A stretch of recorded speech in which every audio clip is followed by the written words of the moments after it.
le fait que depuis 1990, que le pays a abandonné le marxisme, léninisme, les églises évangéliques ont connu un essor fulgurant.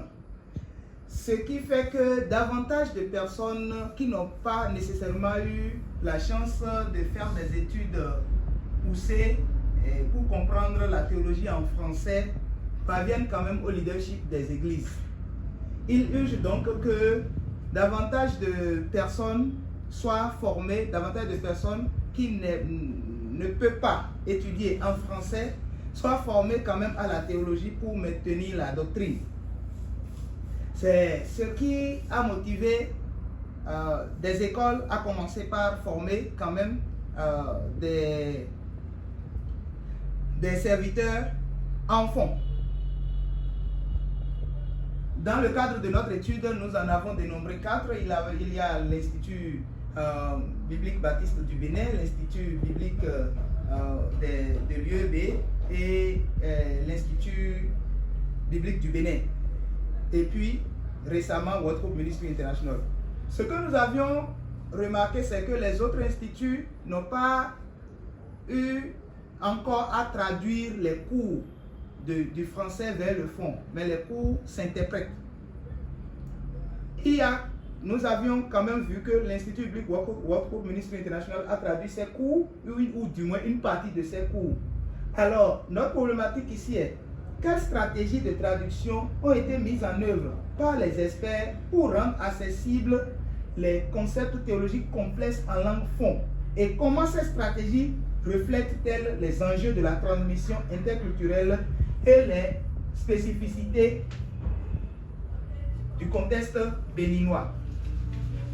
Nous allons passer donc à notre plan.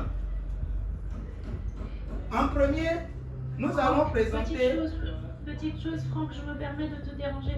N'oublie pas de faire dérouler les slides, puisque nous voyons encore le premier. Oui, je l'ai déroulé maintenant. Vous voyez le deuxième? Ah, c'est dommage. On voit toujours l'introduction. Oh. Bon, d'accord, je viens. Juste pour le premier. Voilà, très bien, maintenant. Ok, donc Parfait. Ça veut dire qu'il refuse le mot de présentation. C'est pas grave. Vous allez dire, on va le faire comme ceci. Ok, donc d'accord. Donc, en premier, je vais présenter le cadre théorique qui a guidé mes recherches. En second lieu, je vais exposer la méthodologie employée pour cette étude. En troisième lieu, je vais détailler les principaux résultats obtenus et leurs implications. Avant que j'aborde le cadre théorique, je vais rappeler que nous avons posé deux hypothèses dans le cadre de notre étude. La première hypothèse, c'est que les experts en traduction qui ont fait le travail de traduction de ces cours qui ont servi de socle pour notre corpus, ont fait usage d'adaptation culturelle et de création de néologismes pour pouvoir transmettre des concepts théologiques complexes. Dans ce cas, c'est que les experts auraient cherché quand même à rendre les terminologies culturellement pertinentes. Et si cela ne marche pas avec ce que nous pouvons avoir dans la culture, ils peuvent créer maintenant des nouveaux mots que les locuteurs vont essayer de comprendre par la suite.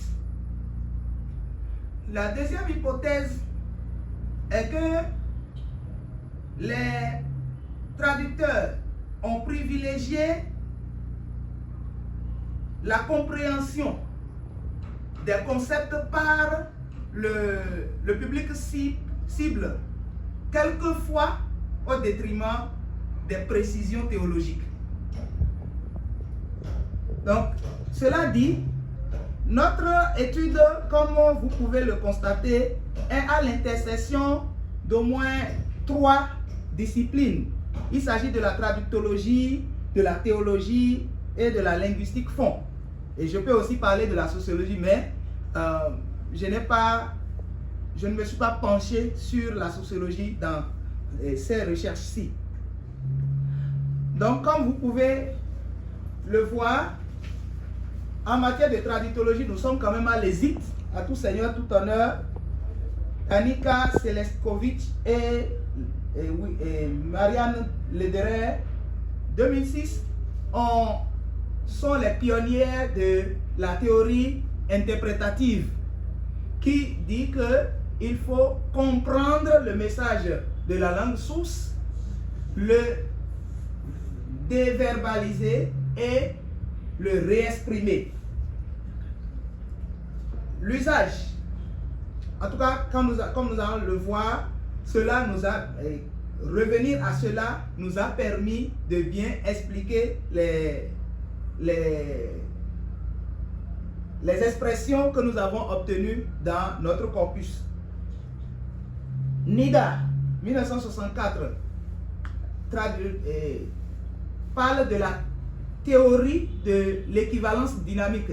Il est vrai que Nida applique sa théorie à la traduction de la Bible. Mais ici, le fait qu'ils disent qu'on recherche que le texte traduit produise le même effet sur le public cible que celui qui l'a produit sur le public, les premiers destinataires, est aussi une théorie que nous avons gardée à l'esprit pendant que nous faisions notre recherche. Joseph, c'est vrai qu'il y a la théorie de Reims et Vermeer qui parle de théorie de Scopus, qui parle d'une traduction plus cibliste que sourcière. Joseph, Nathalie, 2011, et Ezuoke sont ceux qui ont parlé de la théologie, du genre la traduction des textes théologiques. Et ce que nous pouvons retenir, c'est que s'il y a quelque chose que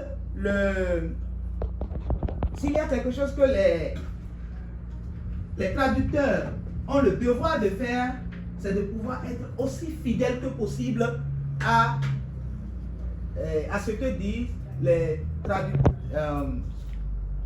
les auteurs des textes en premier lieu.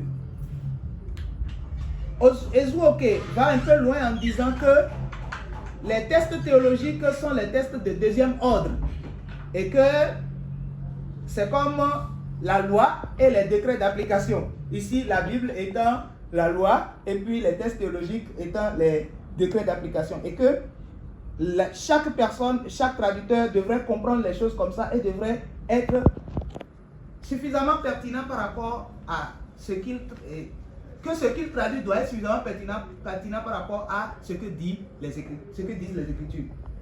Sur le plan linguistique, le docteur et le professeur Bienvenu à Cora a écrit Syntaxe et lexicologie en Fongé, et sa thèse en 1993, curieusement à Paris 3 aussi, et son travail a servi de socle pour l'étude de la syntaxe de la langue fon. Il faut dire aussi que le fon est pratiquement la langue du Bénin qui a eu le plus d'études. Je n'ai pas cherché pour le Yoruba, mais le fon doit l'être parce que j'ai eu beaucoup d'études, beaucoup d'écrits sur le fond. Seulement, la grande difficulté que j'ai eue dans ces recherches, c'est que, à ma connaissance, à la date d'aujourd'hui, il n'y a pas eu d'études traductologiques par rapport à la traduction des documents de théologie évangélique du français vers le fond. C'est vrai, je peux me tromper, mais c'est cela. Donc, on va passer maintenant à la méthodologie. Notre approche méthodologique est de nature qualitative, basée sur une analyse comparative des traductions.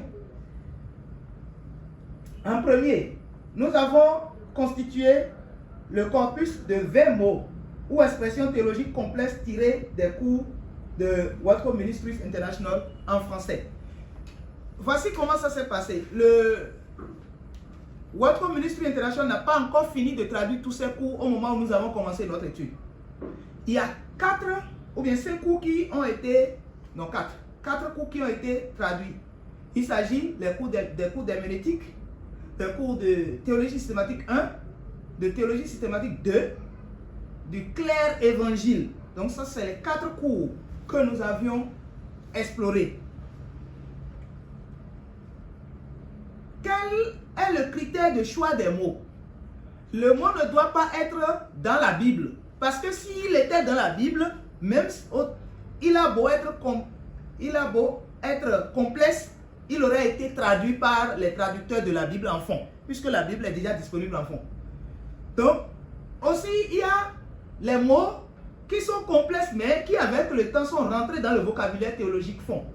Par exemple, le mot Trinité est venu plus de 50 fois dans le corpus, mais, bon, je ne vais pas appeler ça corpus, mais dans le document, les documents que nous avons consultés, mais nous l'avons mis à l'écart parce que tout le monde le connaît déjà comme Actonobu, c'est-à-dire 3 en 1. Alors, l'autre chose qui a été faite, c'est, je vais parler maintenant de la technique de collecte. Donc, quand nous avons choisi les mots, nous sommes allés lire la version fond, tout en cherchant les références dans le document français pour chaque mot. Cela nous a permis de mettre en place un tableau qui se trouve dans notre mémoire. Le tableau montre le mot, la signification qu'en donne le dictionnaire, la traduction que donne le corpus, les documents traduits en fond, la traduction mot pour mot de ces concepts fond pour que celui qui ne comprend pas fond puisse comprendre ce qu'on est en train de dire, et puis la traduction, la vraie traduction, c'est-à-dire la retraduction de ce qui a été dit en fond en français. Une autre chose, je bouge le slide. Est-ce que c'est bougé maintenant? Non, c'est pas bougé. Ou bien oui, c'est bien bougé. C'est bon. Oui. Là, vous êtes sur la méthodologie, hein? Oui, oui, oui. C'est ça. Oui, oui, méthodologie. Voilà. La deuxième partie. La deuxième partie, c'est bon. Donc, après cela, nous avons traité et analysé les données. Le tableau que nous avions présenté fait déjà, en quelque sorte, une étude comparative des termes en français et en fond. Après cela, nous avons identifié et catégorisé les stratégies de traduction employées. Puis, nous avons évalué l'efficacité des traductions selon 3 critères, à savoir la fidélité théologique, la fidélité au texte théologique, l'accessibilité culturelle et la cohérence terminologique.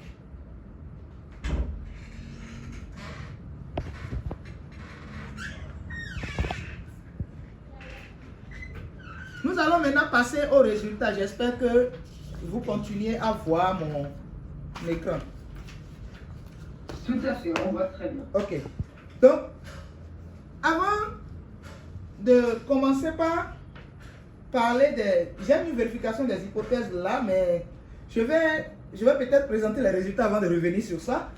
Ce que nous avons vu, c'est... Nous avons identifié 4 stratégies qui ont été les plus utilisées.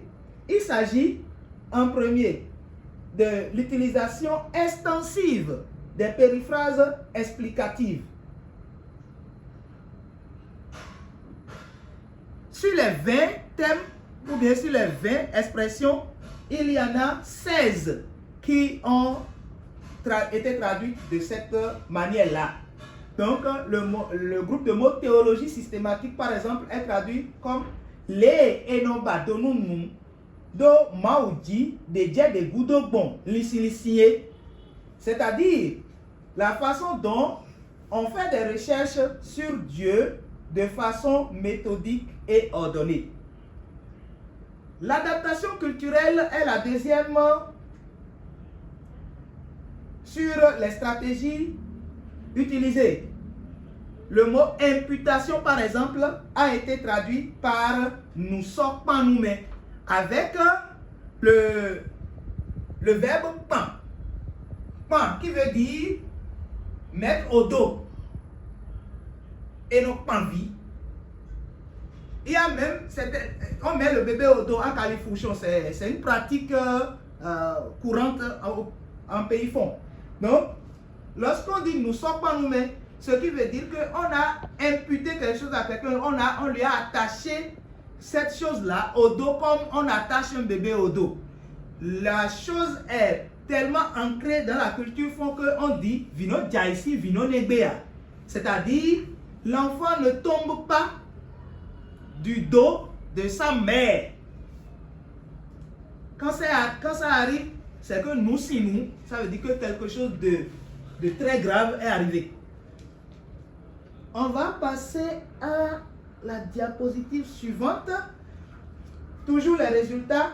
La translittération et la création de néologismes. Il y a 3 mots qui ont été traduits comme ça.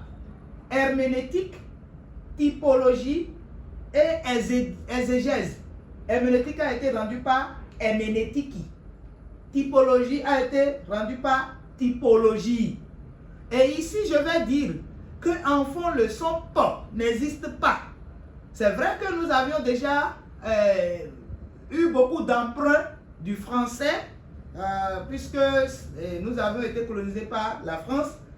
Mais si la traduction avait peut-être été testée auprès du public cible, peut-être quelqu'un va proposer typologie, parce que dans le P, on ne le dit pas en fond, c'est pas capé. Donc, la simplification conceptuelle est aussi une autre partie, une autre stratégie de traduction. Il s'agit de simplifier un peu le concept et le fait qu'ils sont en train de faire ça, ça peut diminuer des choses sur le test d'origine. Par exemple, union hypostatique est traduit par Beto Ruzu Ruzu Jesu Ton et docétisme est traduit par Nouvelaine. Beto Ruzu Ruzu Jesu Ton qui veut dire la transformation, pour être littéral, la transformation de Jésus en homme. Donc l'incarnation de Jésus. Mais l'union hypostatique ne parle pas que de l'incarnation. L'union hypostatique dit que Jésus est 100% homme, 100% Dieu. C'est-à-dire qu'il a la nature humaine et la nature divine en lui et les deux ne se sont pas enchevêtrés. Donc, Beto Ruzu Ruzu Jesu Ton a simplifié le concept mais a laissé une partie du mot dans la langue de départ. Ces résultats montrent à succès que l'hypothèse 2 est largement atteinte, c'est-à-dire que les traducteurs ont utilisé les mots, les traducteurs ont utilisé les périphrases explicatives. Ils ont préconisé beaucoup plus l'accessibilité des thèmes au public que la précision théologique. Ils ont aussi utilisé par endroits des adaptations culturelles et la création du néologisme, ce qui confirme l'hypothèse numéro 1. Ces travaux fournissent une base pour la standardisation future de la terminologie théologique en fond. Ils mettent en lumière les défis spécifiques de la traduction théologique dans un contexte interculturel. Ils offrent des pistes pour améliorer l'équilibre entre fidélité théologique et accessibilité culturelle. Les limites et les recommandations. Limites. Nous avons abordé dans ce mémoire 20 mots. Nous sommes conscients qu'il y en a peut-être plus de 200, mais il faut bien commencer quelque part. Et nous ne pouvons pas tous les aborder dans le cadre de cette étude. Nous n'avons pas pu, ou l'Institut World Hope Ministry International n'a pas pu tester les traductions auprès des traducteurs. Nous n'avons pas eu de résultats par rapport à ça. Et nous aurions pu le faire si notre étude était plus ouverte. Les recommandations. Nous recommandons,